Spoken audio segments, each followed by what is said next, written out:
My name is Mary Bender, and I am going to narrate to you the task of making a sandwich and how complicated this could be for someone who has never made a sandwich before. I would like to thank my daughter Georgia for helping me demonstrate, and my dog Kino, woof, for helping too. Okay, so who knew that making a sandwich could be so complicated? Imagine that you are from a culture that does not have sandwiches and you have never seen, made, or eaten a sandwich.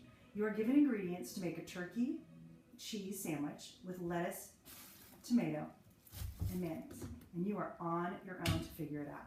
So how difficult do you think this could be? Well, first, you would have to figure out the structure of a sandwich. Where does the bread go? Do you put the mayonnaise on the cheese, the bread, the lettuce? How many slices of bread do you use? How many people is a sandwich meant to feed? And how much of each ingredient should be used?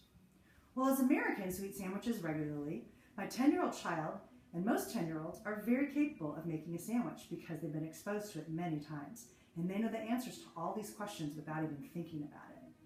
So you begin by putting the mayonnaise or other sauce on the bread. People vary widely in how much mayonnaise or other spread they prefer. So if the sandwich is for someone else, this is an important detail to make clear.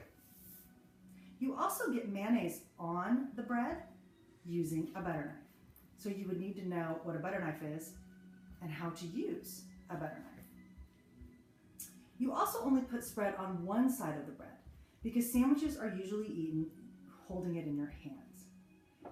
Next, sandwiches are usually meant to feed one person. So you use a slice or two of meat, usually a slice of cheese, and 2 slices of bread. Most people like their tomato and lettuce to fit within the slice of bread.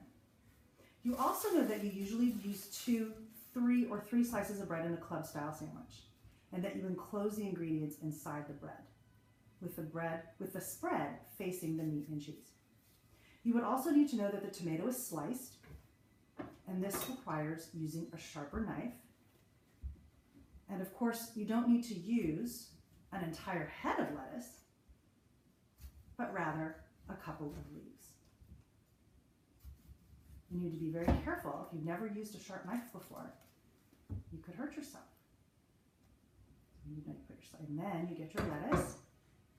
And once again, we're not using the whole head of lettuce. We're using just a couple leaves of lettuce. But you would have no way of knowing this if you had never made a sandwich before.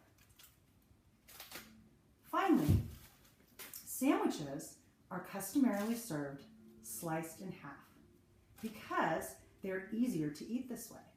So you would again need a sharp knife, and you would know how to safely use it to slice your sandwich in half. This example is simple, but it demonstrates how we take for granted something that is simple to us but could be very difficult and cumbersome for a person with no exposure or experience with the concept or context.